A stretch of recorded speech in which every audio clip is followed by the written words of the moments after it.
મહાદેવનો પવિત્ર મહિનો અને એમાંય સોમવાર એટલે આપણે મહાદેવે તો જવું જ પડે. તો આજે આપણે એક બહુ જૂના મહાદેવના મંદિરે જવાનું છે.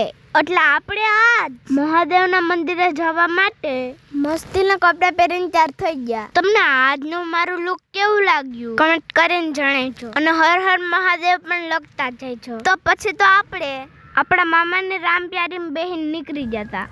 થોડીક વારમાં તો અમે પૂગી ગયા જૂનાગઢ જિલ્લાના માળિયા તાલુકામાં વિહણવેલ ગામમાં આપણે પૂગી ગયા. આ જગ્યાએ મહાદેવનું બહુ મસ્તીનું મંદિર છે.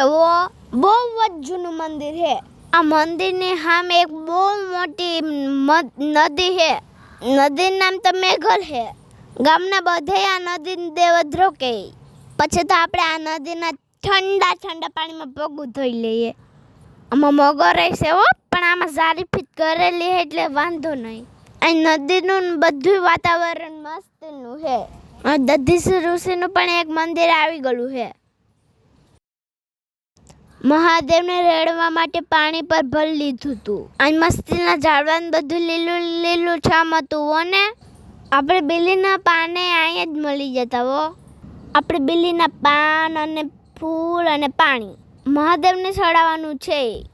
એટલે આપણે બેલીના પાન પહેલાં તોડી લીધા હતા.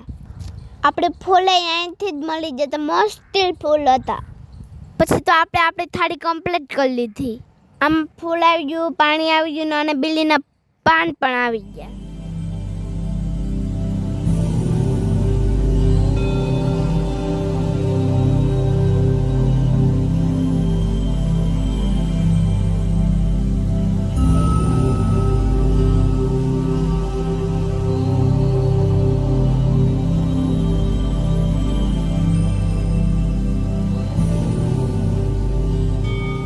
પછી તો આપણે બધે બીલીના પાન ચડાવી લીધા અને શાંતિથી દર્શન કરી લીધા.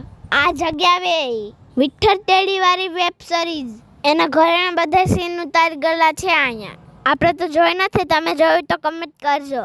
પછી આપણે દધીસી ઋષિના પણ દર્શન કરવા પહોંચી ગયા. આ બહુ જ મસ્ત જગ્યા છે.